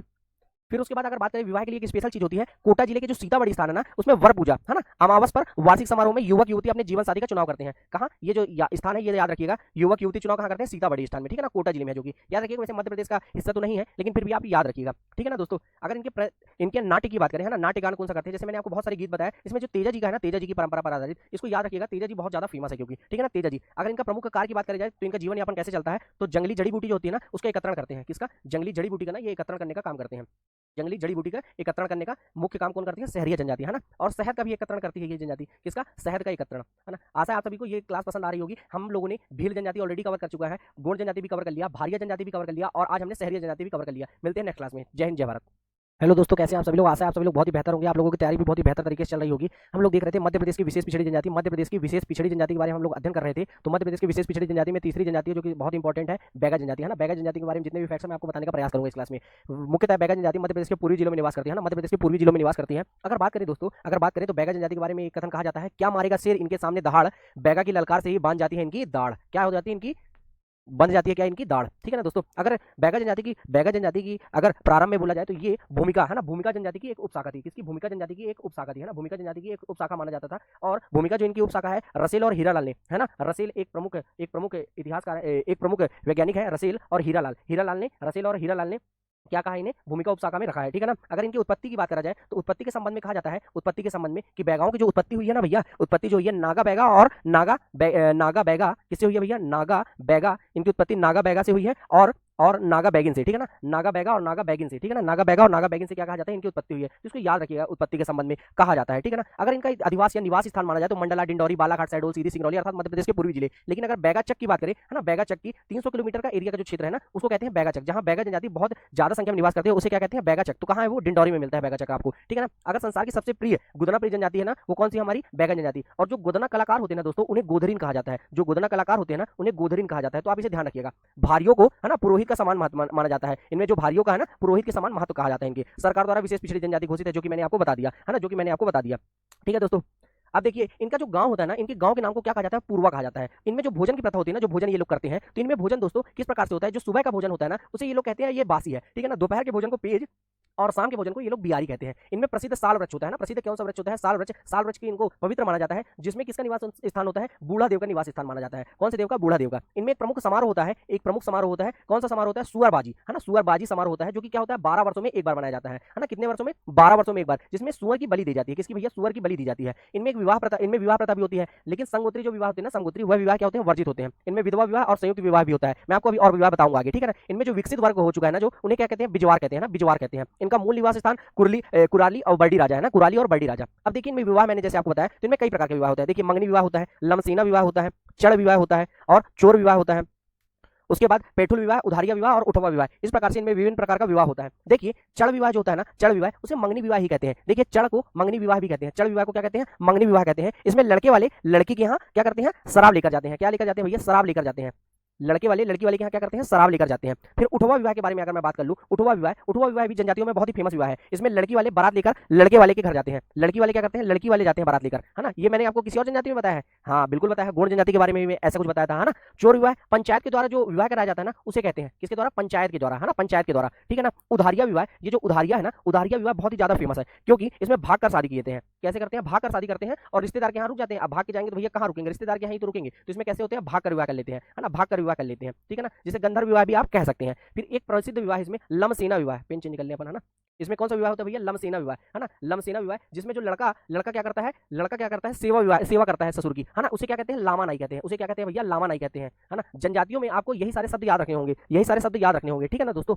आगे देते हैं इनके देवता, इनके प्रमुख देवताएं भी हैं, जैसे बूढ़ा देव। बूढ़ा देव जैसे मैंने आपको बताया था, बूढ़ा देव का क्यों सम्मान किया जाता है, क्योंकि ये साज वृक्ष में निवास करते हैं, है ना, साज वृक्ष की निवास करते हैं, है ना, साज वृक्ष निवास करते हैं। ध्यान रखिएगा, बूढ़ा देव किसमें, साज वृक्ष में निवास करते हैं। ठाकुर देव कौन होते हैं, जो ग्राम की रक्षा करते हैं। ग्राम की रक्षा करने का दायित्व किसके ऊपर रहता है, ठाकुर देव के ऊपर रहता है। फिर दूल्हा देव भी होते हैं और प्रधान होते हैं, दूल्हा देव भी होते हैं और प्रधान भी होते हैं। इस प्रकार से इनके प्रमुख देवताओं को आप याद रखिएगा, इनके प्रमुख देवताओं को आप क्या करिएगा, याद रखिएगा। अगर बैगा जनजाति की बात करें तो गांव और भूमि के देवता कौन होते हैं, हमारे ठाकुर देव। रोग से बचाते हैं कौन, दूल्हा देव। और प्रमुख व्यक्ति कौन होते हैं, ओझा, जो क्या करते हैं, झाड़ फूक का काम करते हैं भैया, झाड़ फूक का काम करते हैं। गांव की सुरक्षा कोटवार, जो कि शासन द्वारा नियुक्त किया जाता है। शासन द्वारा किसे नियुक्त किया जाता है, कोटवार को, ठीक है ना। इनमें जो 5 पंच होते हैं, तो देखिए, पहला होता है मुकद्दम, दूसरा होता है दीवान, तीसरा समरथ, चौथा होता है कोटवार और पांचवा कौन सा होता है भैया, दवार, है ना। दवार कौन होता है, ये पुरोहित होता है भैया, पुरोहित होता है ना, पुरोहित अर्थात मांगलिक कार्यों के लिए कौन होता है भैया, यही होता है कौन, दवार होना, है ना, दवार, जिसे पंडा भी कहते हैं भैया। देसी भाषा में आप लोग क्या कहते हैं, पंडा भी कहते हैं। कोटवार तो पता ही है आपको, चौकीदारी का काम हमारा कौन करता है, चौकीदारी का काम कौन करता है, कोटवार करता है। लगभग लगभग हर जनजाति में हमने देखा है, जिसको शासन के द्वारा क्या किया जाता है, नियुक्त किया जाता है ना, नियुक्त किया जाता है। और समरथ क्या होता है, सामूहिक जो भोजन होता है ना, सामूहिक भोजन, उसकी व्यवस्था करने का दायित्व किसके ऊपर रहता है, समरथ के पास रहता है ना। और दीवान क्या होता है, मुकद्दम का जो सहायक होता है ना, मुकद्दम का जो सहायक होता है उसे कहते हैं दीवान। और मुकद्दम क्या होगा, पंचायत का प्रधान होगा, है ना, पंचायत का क्या होगा भैया, ये प्रधान होगा, है ना। प्रधान कौन होगा भैया, मुकद्दम होगा, है ना, मुकद्दम क्या होगा हमारा, प्रधान होगा, ठीक है ना दोस्तों। आगे चल के इनमें विभिन्न प्रकार के नृत्य भी देखने को मिलते हैं, जैसे कर्मा, सैला, परधौन, है ना। परधौनी नृत्य आपने जो सुना होगा, है ना, परधौनी नृत्य बहुत ही फेमस है। तो परधौन और फाग, और उसके बाद रीना नृत्य भी इन्हीं का है ना, रीना और विमला, रीना विमला और सजनी दीवानी नृत्य भी भैया इन्हीं का है। कौन सा नृत्य, सजनी दीवानी, ठीक है ना। सजनी दीवानी नृत्य भी किनका है, बैगा जनजाति का ही है। तो इसे आप विशेष रूप से याद रखेंगे, है ना, इसे आप विशेष रूप से याद रखेंगे। आप ये परधौनी नृत्य के बारे में विशेष रूप से याद रखिएगा, क्योंकि परधौनी नृत्य बहुत ही ज्यादा फेमस है। इसमें क्या होता है, परधौनी नृत्य में आप याद रखिएगा, परधौनी नृत्य में भैया लड़कियों के द्वारा बारात आगमन में किया जाता है। किसके द्वारा करेंगी लड़कियां, और किस में करेंगी, बारात का जब आगमन होगा ना भैया, तब करेंगी, ठीक है ना, बारात के आगमन में करेंगी। चलिए आगे चलते हैं, इनकी उपजातियों की बात कर ले हैं, इनकी उपजातियों की बात कर लेते हैं। इनकी विभिन्न प्रकार की उपजातियां हैं दोस्तों। देखिए, नरोतिया भी है ना, नरोतिया लिखा नहीं है, जो कि शुरू में लिखा होना चाहिए, अपन लिख देते हैं। कौन सी होती है, नरोतिया होती है, भरोतिया होती है, कठोतिया होती है, मैना मैना देखिए, राय मैना होती है, काठ मैना होती है, ठीक है ना, राय मैना होती है, काठ मैना होती है। फिर कोंडवाना, गोंदवाना, बिजवार है ना, बिजवार जो कि क्या है, जो कि क्या है, अभी आपको मैंने पीछे ही पढ़ाया था जस्ट, है ना, बिजवार के बारे में, बिजवार के बारे में बताया था ना। तो एक तो वहीं पास हो गया था, है ना, जो कि अमीर वर्ग में आ गए, है ना, किस में आ गए भैया, अमीर वर्ग में आ गए, है ना, अमीर वर्ग में जस्ट पीछे ही बताया था ना। गोद देवा को आप याद रखिएगा, लोग याद रखते हैं नरोतिया होती है काट मैना और राय मैना, लेकिन आप पूरे याद रखिएगा, है ना। इनके बस्ती को मैंने आपको पहले ही बता दिया, पूर्वा कहते हैं, और शेर को अपना अनुज मानते हैं, इनको याद रखिएगा। बैगा जनजाति क्या करती है भैया, शेर को अपना अनुज मानती है, अर्थात छोटा भाई मानती है भैया, इसलिए आपको क्या करना है, इसको याद रखना है, इसको याद रखना है, ठीक है ना भैया। आगे चलते हैं अपन। अगर इनकी पुस्तक की बात करें तो बैरियर एल्विन ने पुस्तक लिखी है भैया, बैरियर एल्विन ने, और बैरियर एल्विन कोई पुस्तक लिखे तो बहुत इंपॉर्टेंट होती है ना। द बैगास, कौन सी पुस्तक लिखी है भैया, द बैगास, ठीक है ना, इसको आप याद रखिएगा। बैगा जनजाति की प्रमुख पुस्तक है ये, है ना, द बैगास इनकी प्रमुख पुस्तक है। अगर इनके व्यक्तित्व की बात करें, इनमें प्रमुख व्यक्तित्व है भैया जोधैया बाई, है ना, जोधैया बाई, इनको पद्म पुरस्कार मिला ही है, इसलिए आपको याद रखना है। जोधैया बाई क्या बनाती है भैया, चित्रकारी, है ना, चित्रकारी करती हैं जोधैया बाई, ठीक है ना, इनको याद रखिएगा। और लहरी बाई, है ना, लहरी बाई, लहरी बाई को भी याद रखिएगा। लहरी बाई क्या है, श्री अन्न की ब्रांड एम्बेसडर भैया, श्री अन्न की, और किसी की नहीं, श्री अन्न अर्थात मोटे अनाज जो है ना, मोटे अनाज, है ना, मोटे अनाजों को संरक्षण इनने किया था, इसलिए ब्रांड एम्बेसडर बनाया गया इनको, किसके लिए, मोटे अनाजों के संरक्षण के लिए। तो इस प्रकार से आप याद रखिएगा, है ना, ठीक है ना। आगे देखते हैं भैया, आगे देखते हैं, मैं आपको और भी चीजें बता देता हूँ, और भी चीजें बता देता हूँ, ठीक है ना। इनके लिए बहुत सारे, बहुत सारे उत्सव भी मनाए जाते हैं ना, बहुत सारे क्या मनाए जाते हैं भैया, लोक उत्सव मनाए जाते हैं। और जनजातियां अपने सांस्कृतिक उत्सव के लिए ही फेमस होती हैं, ठीक है ना। जैसे देखिए बिदरी, बिदरी मनाया जाता है भैया, इनका एक बिदरी मनाया जाता है बीज बोने से पूर्व, है ना, बीज जब बोते हैं ना खेत में, बीज बोने से पूर्व मनाते हैं, है ना, बीज बोने से पूर्व। लेकिन ध्यान रखिएगा, इनके द्वारा जो कृषि की जाती है ना, बेवार कृषि की जाती है ना, बेवार कृषि, बेवार का सीधा सा अर्थ है बिना वार के, अर्थात ये हल चलाना पसंद नहीं करते भैया खेत में, है ना, बिना हल चलाए, इसलिए इनकी कृषि क्या कहते हैं, बेवार कहते हैं। हरेली भी एक पर्व मनाया जाता है इनका, एक उत्सव मनाया जाता है, कौन सा भैया, हरेली, ठीक है ना, हरेली को आप याद रखिएगा। कौन सा उत्सव मनाया जाता है, हरेली। हरेली कब मनाया जाता है भैया, सावन की अमावस्या में। कब भैया, सावन की अमावस्या में। कौन सा पर्व मनाया जाता है भैया, सावन की अमावस्या में मनाया जाता है इनका हरेली, है ना, अमावस्या में, ठीक है ना दोस्तों, इसको याद रखिएगा। फिर छेरता भी मनाया जाता है भैया, इनका कौन सा पर्व मनाया जाता है, छेरता। तो छेरता कब मनाते हैं अपन, बच्चों का त्योहार है, जो कि कौन सा है, ये बच्चों का त्योहार है, छेरता कौन सा है, बच्चों का त्योहार है, तो इसको भी आप याद रखेंगे, ऐसी मेरी आशाएं हैं आप सभी से। फिर आगे देख लेते हैं, और भैया पोला, पोला इनका बहुत ही ज्यादा फेमस है भैया, पोला इनका बहुत ही ज्यादा फेमस फेस्टिवल है, जिसमें क्या किया जाता है, बैलों की पूजा की जाती है, और कृषि उपकरणों की भी पूजा की जाती है। जो इनके कृषि उपकरण होते हैं ना, जिससे ये कृषि करते हैं, उनकी भी क्या करते हैं ये लोग, पूजा करते हैं, किसमें, पोला में, ठीक है ना, पोला को याद रखिएगा। और नरबोद, और नरबोद भी मनाया जाता है, इनका फेस्टिवल है, जो कि, है ना, पोला के अगले दिन, पोला जो मनाएंगे ना, पोला के जस्ट अगले दिन मनाएंगे, कौन सा, पोला के अगले दिन अपन कौन सा त्योहार मनाएंगे, नरबोद मनाएंगे, ठीक है ना, पोला के अगले दिन, तो इसको आप याद रखिएगा। इनके अगर देवताओं की, जैसे मैंने आपके बात किया था देवता, तो नागेश्वर देवता को भी याद रखिएगा, नागेश्वर देवता को, है ना, नागेश्वर देवता, क्योंकि नागेश्वर देवता नागों की पूजा की जाती है, नागों की पूजा की जाती है नागेश्वर देवता में, ठीक है ना, नागेश्वर देवता में, ठीक है ना, आप याद रखिएगा। इस प्रकार से अपन लोगों ने किसको देख लिया भैया, इस प्रकार से हम लोगों ने देख लिया बैगा जनजाति के बारे में, बैगा जनजाति के बारे में। एक लास्ट पॉइंट है जो आपको करंट से जोड़ सकते हो आप लोग, जो कान्हा नेशनल पार्क है ना, कान्हा नेशनल पार्क में बैगा जनजाति की महिलाओं के द्वारा, बैगा जनजाति की महिलाओं के द्वारा गाइड के रूप में कार्य किया जा रहा है, किसके द्वारा भैया, गाइड के रूप में कार्य किया जा रहा है, इसलिए आप इसे याद रख सकते हैं, ठीक है ना, याद रख सकते हैं। इस प्रकार से हम लोगों ने बैगा जनजाति कंप्लीट कर लिया। मिलते हैं नेक्स्ट क्लास में। जय हिंद, जय भारत दोस्तों। हेलो गाइस, कैसे हैं आप सभी लोग, आशा है आप सभी लोग बहुत ही अच्छे होंगे, आप लोगों की तैयारी भी बहुत ही अच्छी तरीके से चल रही होगी। तो आज हम लोग वापस से देखने वाले हैं मध्य प्रदेश की जनजातियां, क्या देखने वाले दोस्तों, मध्य प्रदेश की जनजातियां, है ना, मध्य प्रदेश की जनजातियां। हम लोगों ने 5 जनजातियों के बारे में विशेष अध्ययन कर चुका है, अगर आप लोगों ने अभी तक ना देखा हो तो जरूर से जरूर देख लीजिए, जिससे आप लोगों के सारे डाउट क्लियर हो जाएंगे, ठीक है। तो आज हम लोग देखने वाले हैं दोस्तों मध्य प्रदेश की एक इंपॉर्टेंट जनजाति, जिसका नाम है कोरकू, है ना, कोरकू, ठीक है ना, कोरकू जनजाति। देखो दोस्तों, कोरकू का अर्थ होता है मानवों का समूह। अगर आपसे पूछ लिया जाए कोरकू का क्या अर्थ होता है, कोरकू का अर्थ होता है मानवों का समूह होता है ना, मानवों के, मनुष्यों के समूह को क्या कहते हैं, कोरकू कहते हैं। इनका विस्तार देखने को मिलेगा आपके मध्य प्रदेश के दक्षिणी जिलों में, अर्थात होशंगाबाद, बैतूल, छिंदवाड़ा, हरदा और पूरी निमाड़। अगर इनके पूर्वजों की बात की जाए, इनके पूर्वज कौन थे, तो राजपूतों को इनका पूर्वज माना जाता है, किनको भैया, राजपूतों को इनका पूर्वज माना जाता है ना। और पूर्वज कहां से, अगर बोला जाए कि पूर्वज कहां से, है ना, कहां के थे, तो इनके पूर्वज थे मूला मुलई के, है ना, कहां, मूला मुलई, इनके पूर्वजों के बारे में कहा जाता है मूला मुलई के इनके पूर्वज थे, ठीक है ना। अगर इनके पर्वत बोला जाए तो सतपुड़ा पर्वत पर निवासरत महत्वपूर्ण जनजाति है। किस पर्वत पर निवास करती है, अगर आपसे कहा जाए तो सतपुड़ा पर्वत पर निवासरत, है ना। सतपुड़ा को प्राचीन काल में रिच पर्वत कहा जाता था ना, रिच पर्वत कहा जाता था प्राचीन काल में। और वहीं विंध्य पर्वत को पारियात कहा जाता था, है ना, विंध्य पर्वत को क्या कहा जाता है, पारियात। और कहा जाता है रिच और पारियात पर्वत के मध्य में कौन नदी बहती है, नर्मदा नदी बहती है ना, नर्मदा नदी रिच और पारियात पर्वत के मध्य में बहती है, इस प्रकार से पुराणों में उल्लेख किया गया है, ठीक है। तो आप इस चीज को ध्यान रखेंगे, है ना, ध्यान रखेंगे। और अगर इनकी उत्पत्ति की बात की जाए दोस्तों, अगर इनकी उत्पत्ति की बात की जाए तो उत्पत्ति के विषय में कहा जाता है, उत्पत्ति के विषय में, कि इनकी जो उत्पत्ति हुई है ना, सावलीगढ़, है ना, सावलीगढ़ या भंवरगढ़ से हुई है, सावलीगढ़ या भंवरगढ़ से इनकी उत्पत्ति कहां से मानी जाती है, सावलीगढ़ या भंवरगढ़। तो इस चीज को आप ध्यान रखेंगे, है ना, ध्यान रखेंगे। चलिए आगे देखते हैं इनकी उपजातियों की बात करें तो इनकी कई सारी उपजातियां हैं, इनकी कई सारी उपजातियां हैं। देखिए जैसे पठारिया, रूमा, दुलारिया, मेवासी रूमा, है ना, मेवासी रूमा, ये रूमा वही वाला है ना, मेवासी रूमा। फिर बावरी, फिर नहला, बुवई और बोडो, है ना, इस प्रकार से इनकी क्या है, उपजाति है। और नाहर भी है ना, नाहर, कौन सी भैया, नाहर भी इनकी एक उपजाति है ना, नाहर, है ना, नाहर भी इनकी एक उपजाति है, ध्यान रखिएगा, नाहर, है ना, नाहर। और ये नाला तो मैंने आपको बता ही दिया, है ना, बता ही दिया। देखिए अगर समूह की बात की जाए तो समूह, तो रूमा, रूमा, ये देखिए इनका समूह भी देखने को मिलेगा, जैसे रूमा, है ना, रूमा, इनका समूह देखने को मिलेगा। रूमा में क्या देखने को मिलेगा, समूह। और मैं आपको आगे बताता हूँ। देखिए जैसे इनके प्रमुख देवताओं की बात कर ले, अगर इनके प्रमुख देवताओं की बात कर ले तो विभिन्न सारे इनके प्रमुख देवता हैं, जो इनके क्या है, धार्मिक महत्व के देवता है। जैसे डोंगर देव इनके प्रमुख देवता है ना, भटुआ देव इनके देवता है। मेघनाथ, मेघनाथ में क्या करते हैं, मेघनाथ के खम्भ को गाड़ते हैं, है ना, मेघनाथ की पूजा करते हैं और मेघनाथ का क्या करते हैं, खम्भ गाड़ते हैं भैया, है ना, मेघनाथ की खम्भ गाड़ते हैं। और ये क्या करते हैं हैं, रावण की भी पूजा करते हैं भैया। किसकी पूजा करते हैं? रावण की पूजा करते हैं। और किस फंक्शन में करते हैं? जो अभी आने वाली है फाग अर्थात होली में, है ना, होली में करते हैं। ठीक है, महादेव के भी पुजारी है ये, है ना, महादेव के भी पुजारी हैं, महादेव भगवान शंकर के, है ना, अभी क्या आने वाली है महाशिवरात्रि, तो आप ध्यान रखिएगा, है ना।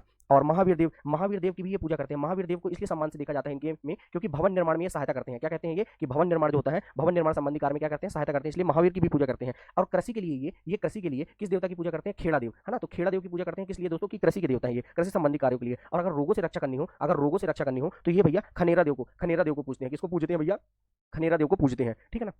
आगे देखते हैं तो देखिए बावरिया क्या होता है? जो बैतूल में निवास करने वाली कोरकू जनजाति है ना, उसको क्या कहते हैं? बावरिया। और बंडूरिया जो पचमढ़ी में निवास करते हैं ना, पचमढ़ी के घने जंगलों में निवास करते हैं, उसको बंडूरिया जनजाति कहते हैं। ठीक है ना, कोरकू की ही उपशाखा है। फिर मंडा किसे कहते हैं? कोरकू जो मृतक का कास्ट स्मारक बनाते हैं ना, जो कास्ट स्मारक बना दिया जाता है ना, उसे मंडा कहते हैं। ठीक है ना, मंडा। ऐसे ही बैगा जनजाति में जो मृत्यु संस्कार होता है ना, उसे सामरा प्रथा कहते हैं। क्या कहते हैं दोस्तों? सामरा प्रथा कहते हैं। तो इस प्रकार से आप ध्यान रखिएगा। फिर सिडौली इनकी बहुत इंपॉर्टेंट प्रथा है, जो मृतक संस्कार होता है ना, उसको सिडौली प्रथा कहते हैं। और बैगा जनजाति में क्या कहते हैं? सामरा प्रथा कहते हैं। ठीक है ना, ध्यान रखिएगा। फिर पडियार और भूमका अति सामान्य व्यक्ति होते हैं, आपको पता ही होगा, कई बार मैं पडियार और भूमका के बारे में बता चुका हूँ। ठीक है, इनके विवाह की देख लें तो कई सारी विवाह की पद्धति होती है इसमें, जैसे लमझना विवाह, है ना। लमझना विवाह ये क्या होता है? लड़की के घर रहकर सेवा करना। लड़की के घर रहकर क्या करता है? लड़का सेवा करता है, जैसे सेवा विवाह की तरह भी कहा जाता है ना। लड़की के घर रहकर क्या करता है? लड़का सेवा करता है। ठीक है ना। फिर वहीं देखते हैं राजी बाजी विवाह। ये विवाह कैसा होता है? जब भाग के विवाह कर लिया जाता है ना, भाग कर विवाह करते हैं, तो उसे क्या कहते हैं? राजी बाजी विवाह कहते हैं। ठीक है ना। विधवा विवाह जब देवर से शादी कर ली जाती है ना, देवर से शादी कर ली जाती है, तो विधवा विवाह। अंतर विवाह तो पता ही है आपको, तलाक प्रथा भी होती है इसमें, और हट विवाह भी होता है। एक विवाह इसमें नहीं लिखा हुआ है, जो मैं आपको बता देता हूँ। एक विवाह होता है इनमें मंगनी विवाह, है ना, मंगनी विवाह। लड़के वाले लड़की के यहाँ जाकर क्या करते हैं? मद्यपान करने के पश्चात विवाह होता है। मद्यपान अर्थात धूम्रपान करने के पश्चात क्या होता है? विवाह। धूम्रपान सेहत के लिए हानिकारक होता है, जो भी करते हो छोड़ दीजिएगा, है ना।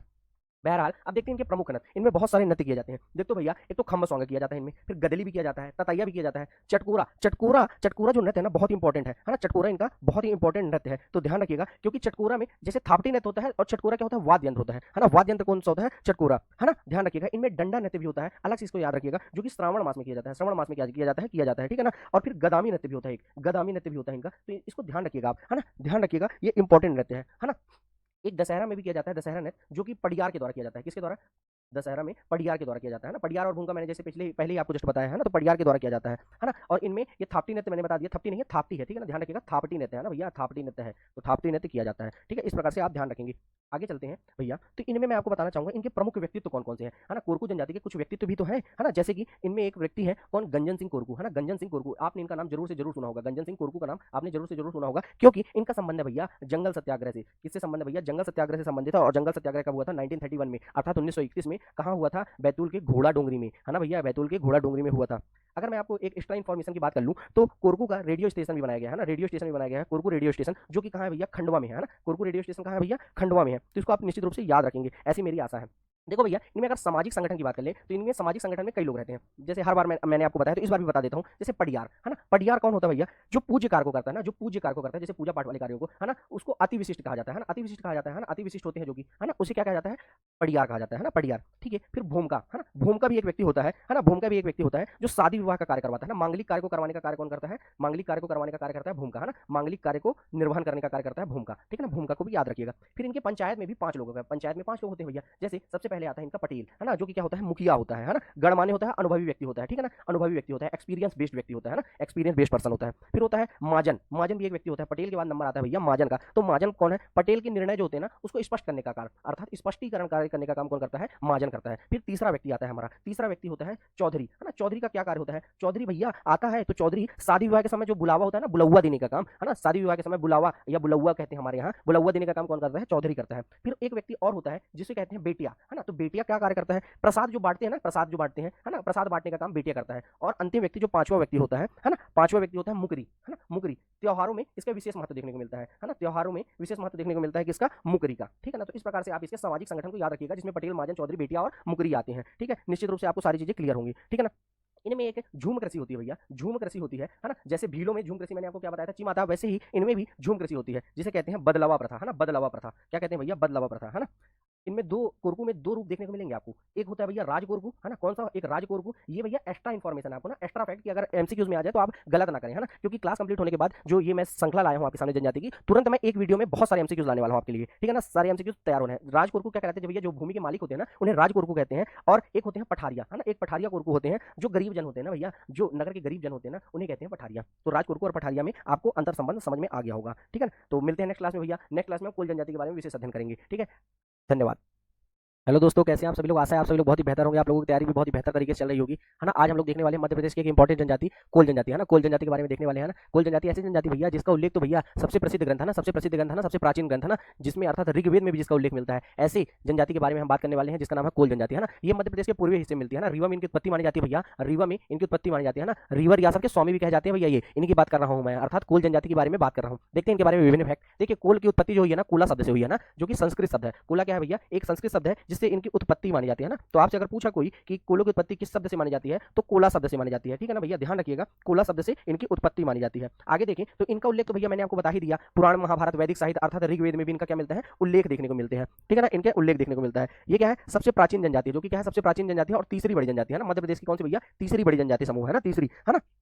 इसका एक अलग अर्थ भी होता है, कोल का अर्थ क्या होता है, सूकर, सूकर भी होता है, ठीक है ना, सूकर, आप ध्यान रखिएगा, सूकर, इसका क्या अर्थ होता है भैया, सूकर, है ना। और किस परिवार से संबंधित है ना, किस परिवार से संबंधित है, ऑस्ट्रिक परिवार से, है ना, ऑस्ट्रिक परिवार से, ऑस्ट्रिक परिवार से इनका संबंध है ना, ऑस्ट्रिक परिवार से इनका संबंध है। देखिए मैं पीपीटी सॉरी पीडीएफ तो मैं आपको दे ही देता हूँ ग्रुप में, जो एक्स्ट्रा इन्फॉर्मेशन लिखता हूँ ना, तो वो आप लिख लिया करिए, है ना, लिख लिया करिए, है ना, लिख लिया करिए, ठीक है। ऑस्ट्रिक परिवार से संबंधित है। देखो भैया इनका क्षेत्र बताया जाए तो विंध्य कैमूर में निवास करते हैं। ये क्या है, इनसे विंध्य कैमूर में, विंध्य को मैंने आपको बताया ही था। विंध्य पर्वत को क्या कहते हैं प्राचीन काल में, पारियात पर्वत कहते हैं ना, पारियात पर्वत कहते हैं। तो ध्यान रखिएगा, इनका जिला कहाँ है, रीवा, सीधी, शहडोल, सतना, जबलपुर, अर्थात मध्य प्रदेश के पूर्वी हिस्से, जैसे मैंने आपको बताया था, ठीक है ना। रीवा रियासत के स्वामी भी कहलाते हैं ये, ठीक है ना, रीवा रियासत के स्वामी भी कहलाते हैं। देखिए आगे देखते हैं, इनकी उत्पत्ति के संबंध में कहा जाता है भैया, इनकी उत्पत्ति के संबंध में कहा जाता है ना, पुराणों में तो कहा जाता है कि असम के पुत्र वेन से जन्मे हैं। असम के जो पुत्र थे, है ना, असम नहीं, असग है भैया, है ना, असग है, असग के पुत्र वेन से जन्मे थे, है ना, वेन से जन्मे थे, वेन से जन्मे थे कहा जाता है। फिर चंद्रवंश के राजा मंदार के पुत्र, एक जगह कहा जाता है चंद्रवंश के राजा मंदार से जन्मे हैं, ठीक है, ये भी कहा जाता है ना। रामायण में कहा जाता है, रामायण के अनुसार, रामायणानुसार कि ये क्या है, सबरी के संतान है। किसके भैया, सबरी के संतान कहा जाता है इनको, सबरी के संतान भी, है ना। माड़ा के कोल राजा मणनिहा कहते हैं, क्या कहते हैं, राजा मणनिहा। तो ये सारे क्या है, उत्पत्ति के फैक्ट्स हैं, जो कि पुरानी पुरानी आप क्या कहते हैं, क्या कह सकते हैं, पुरातन पुरातन क्या है, उत्पत्ति बताई जाती है इनकी विभिन्न विभिन्न ग्रंथों में। एक किला देखेंगे होंगे आप, कौन सा, विजयगढ़ का किला, विजयगढ़ के किला से भी क्या कहा जाता है, इनकी उत्पत्ति, है ना, विजयगढ़ के किला से, है ना। विजयगढ़, विजय राघवगढ़ अलग है, ठीक है ना, विजय राघवगढ़ कटनी में देखने को मिलेगा आपको, है ना, जहां से कौन थे स्वतंत्रता सेनानी हमारे, कौन, सरजू प्रसाद जी, है ना, सरजू प्रसाद जी, जो 1857 की क्रांति में भाग लिए थे, वहां से कोरिलेट मत करिएगा ना। विजयगढ़ और विजय राघवगढ़ दोनों अलग है भैया, है ना, अलग है। चलिए आगे देखते हैं, तो इनमें बहुत सारी प्रथाएं होती हैं, जैसे बहुविवाह प्रथा, वधु मूल्य प्रथा, पर्दा प्रथा, है ना, पर्दा प्रथा। तो इस प्रकार से इनमें विभिन्न प्रकार की प्रथाएं होती हैं। इनमें संस्कृति भी आपको देखने को मिलेगी, जैसे जन्म से मृत्यु तक कौन सी संस्कृति, हिंदू संस्कृति का प्रभाव देखने को मिलता है। कौन सी संस्कृति भैया, हिंदू संस्कृति का। इनके जो गांव होते हैं ना, पूरे गांव को क्या कहते हैं, कोल्हन कहते हैं ना, कोल्हन, कोल्हन टोला कहते हैं ना, कोल्हन टोला। फिर उसके बाद इनमें प्रसिद्ध नृत्य होता है जिसे दहका या कोल दहका कहते हैं भैया। इनका जो नृत्य होता है उसे दहका या कोल दहका कहते हैं ना। मुख्य इनका व्यवसाय जो होता है औद्योगिक श्रमिक होते हैं। देखो भैया, जो आप सीधी सिंगरौली आप यहाँ जाएंगे रीवा में, तो आपको सिंगरौली में क्या देखने को मिलेगा, कोयला ही कोयला, है ना। तो कोयलांचल में क्या करते हैं, ये वर्क करते हैं, अर्थात काम करते हैं। और किस रूप में काम करते हैं, श्रमिक रूप में, है ना। इनका पेशा क्या है, श्रमिक रूप में। तो क्या है, इनका मुख्य व्यवसाय औद्योगिक श्रमिक है। इनके जो पंचायत है ना भैया, इसको गोहिया या मयारी कहते हैं, इनकी पंचायत को गोहिया या मयारी कहते हैं, इनकी क्या, पंचायत को। तो ध्यान रखिएगा, इनका जो मूल निवास स्थान है भैया, कुराली बरडी राजा, है ना, कुराली बरडी राजा इनका मूल निवास स्थान है, ठीक है। आगे देखते हैं भैया, तो इनकी उपजातियां है ना, इनकी उपजातियां हैं, इनकी विभिन्न सारी उपजातियां, जैसे कठोटिया, भावटिया, रेवारिया, है ना, मवासी, है ना, फिर ठाकुरिया, कागवारिया, दसूरा या विंज, इनकी क्या है, उपजातियां हैं, है ना, ध्यान रखिएगा। और रौतेला भी आपको इनकी उपजातियां देखने को मिलेगी। रौतेला, देखिए रौतेला से मैं आपको कोरिलेट करवा देता हूं। अनूपपुर के हमारे एक विधायक थे, जो पूर्व विधायक थे, उनका नाम है रामलाल रौतेल। ये क्या बने, कोल विकास प्राधिकरण के अध्यक्ष बने। कौन, क्या नाम था इनका, रामलाल रौतेल। तो रौतेला भी क्या है, इनकी उपजातियां है, ठीक है ना। तो कोल विकास प्राधिकरण, यहाँ से क्वेश्चन बनता है कि कोल विकास प्राधिकरण आखिर बना कब, तो कोल विकास प्राधिकरण आपसे पूछेगा 2011 में बना। इंपॉर्टेंट फैक्ट है, नोट करिएगा, है ना, कोल विकास प्राधिकरण कब बना भैया, 2011 में बना, इसको याद रखिएगा, ठीक है ना। इसकी उपजातियां हमने देख ली, ठीक है। आगे देखते हैं इसके देवता। इसमें प्रमुख देवता भी होते हैं भैया, इनके प्रमुख देवता भी होते हैं, जिनको क्या हुआ जाता है, धार्मिक अनुष्ठान में जिन्हें याद किया जाता है। जैसे भैरव बाबा भी इनके प्रमुख देवता है ना। सन्यासी देव इनके देवता है। माता में कहा जाए तो शारदा माता इनकी प्रमुख देवता है। शारदा माता जैसे कि आप देखेंगे कि सतना में मैहर में, है ना, मैहर में विराजमान है शारदा माता, जो कि त्रिकुटा पर्वत पे विराजमान है भैया, त्रिकुटा पर्वत में, है ना। आला उदल जिनके क्या है, प्रमुख सेवक है ना। आज भी कहा जाता है सुबह 4 बजे आला उदल क्या करते हैं, माता जी को फूल चढ़ाते हैं। ऐसे हमारी शारदा माता। फिर ठकुराइन दाई भी इनकी प्रमुख माता है। ये प्रकृति के भी उपासक होते हैं भैया, जैसे सूर्य चंद्र पवन इनकी पूजा करते हैं, गंगा यमुना नदियों की पूजा करते हैं, ज्वालामुखी की भी पूजा करते हैं, है ना। इनके अन्य भी देवता है, जैसे आप देखेंगे, जैसे फसलों की रक्षा के लिए ये क्या करते हैं, ये सूर्य चंद्र और पवनों की पूजा करते हैं ना, फसलों से रक्षा करने के लिए, है ना। ठाकुर देव, मैं एक्स्ट्रा बता रहा था आपको, जैसे ठाकुर देव, तो आप जानते हैं ग्राम की रक्षा कार्य कौन करता है, ग्राम की रक्षा करने का कार्य ठाकुर देव करते हैं भैया, है ना, ठाकुर देव। और बड़का देव भी इनके प्रमुख देवता होते हैं, बड़का देव, है ना। बड़का समझ में आ रहा है, जो बड़का होगा कौन, देवों के देव महादेव, देवों के देव महादेव होंगे, ठीक है ना। तो इस प्रकार से आपने क्या देखा, इनके प्रमुख देवता देखा, है ना, इनके प्रमुख देवताओं को आपने इस प्रकार से देखा। देखिए भैया, इनके सामाजिक संगठन की बात कर लें तो इनका सामाजिक संगठन बड़ा ही विशेष है ना, बड़ा ही विशेष है। जैसे कि सामाजिक संगठन में जैसे परिवार तो आएगा ही, है ना, परिवार तो आएगा ही। देखिए मुखिया, मुखिया क्या होते हैं भैया, इनके मुखिया जो होते हैं चौधरी होते हैं ना। मुखिया कौन होते हैं भैया, चौधरी होते हैं, ठीक है ना। बरुआ भी देखने को मिलेगा आपको इनके सामाजिक संगठन में, बरुआ भी देखने को मिलेगा, भुइहार भी देखने को मिलेगा, भुइहार, है ना, भुइहार, ओझा भी देखने को मिलेगा, है ना, ओझा, झाड़ फूक का काम करने वाले ओझा भैया, है ना, ओझा भी आपको देखने को मिलेंगे। फिर पंडा भी देखने को मिलेंगे भैया, पंडा, है ना, फिर देवार भी देखने को मिलेंगे। तो इस प्रकार से इनका सामाजिक संगठन है। तो मुखिया तो आपको शुरू से मैं आपको बता रहा हूँ कि क्या होता है, ये सर्वोच्च प्रशासनिक इकाई होती है ना, सर्वोच्च प्रशासनिक इकाई, है ना, प्रशासन से संबंधित होते हैं। इसको महतो भी कहा जाता है ना, ध्यान रखिएगा, महतो भी, है ना, महतो, है ना। चलिए आगे मैं आपको बता दूं, आगे मैं आपको बता दूं तो देखिए भैया, कोल विद्रोह हुआ था एक, है ना, कोल विद्रोह हुआ था, कोल से संबंधित है इसलिए जानना जरूरी है। कोल विद्रोह हुआ था 1831 से 1833। सिद्धू भगत और कान्हू भगत, सिद्धू सिद्धू और कान्हू भगत ने ये विद्रोह को अंजाम दिया था ना, सिद्धू भगत और कान्हू भगत ने, ठीक है ना। तो आप ध्यान रखिएगा, ये जनजाति बहुत ही विशिष्ट है, क्योंकि ना सर्वाधिक कला प्रिय अगर कोई जनजाति ना भैया, सर्वाधिक कला का प्रेमी है अगर, तो वो है कौन सी जनजाति, कोल जनजाति, सर्वाधिक कला प्रिय है ना, सर्वाधिक कला प्रिय जनजाति है, ठीक है, आप इसे ध्यान रखेंगे, है ना। इनमें एक प्रथा भी होती है ना, बकोड़ा के पेड़ की झाल से, है ना, बकोड़ा के पेड़ की झाल की ये पूजा करते हैं, है ना। तो ध्यान रखिएगा, ये क्या है आपके लिए इंपॉर्टेंट फैक्ट है ना, इंपॉर्टेंट फैक्ट है जो आपको कहीं नहीं मिलेगा, है ना, जो आपको कहीं नहीं मिलेगा, हमारी क्लास में मिलेगा आपको, है ना, हमारी क्लास में मिलेगा। तो आप, मेरी आशा है कि आप लोग इसे क्या करेंगे, अच्छे से अच्छी तरीके से पढ़ेंगे, है ना। ये मैं लिख देता हूँ, नहीं तो आप बोलेंगे लिखा नहीं सर ने। तो बकोहड़ा की पेड़, है ना, बकोहड़ा के पेड़ का विशेष महत्व है, क्योंकि इससे बनाते हैं भैया क्या, ये रस्सी, क्या बनाते हैं भैया, रस्सी, इसलिए इसका विशेष महत्व है ना, इसका विशेष महत्व है बकोहड़ा के पेड़, है ना, बकोहड़ा। तो आशा है आप लोगों को क्लास पसंद आई होगी भैया। तो मिलते हैं नेक्स्ट क्लास में, है ना, मिलते हैं नेक्स्ट क्लास में नई जनजाति के साथ, है ना, नई जनजाति के साथ। जय हिंद, जय भारत।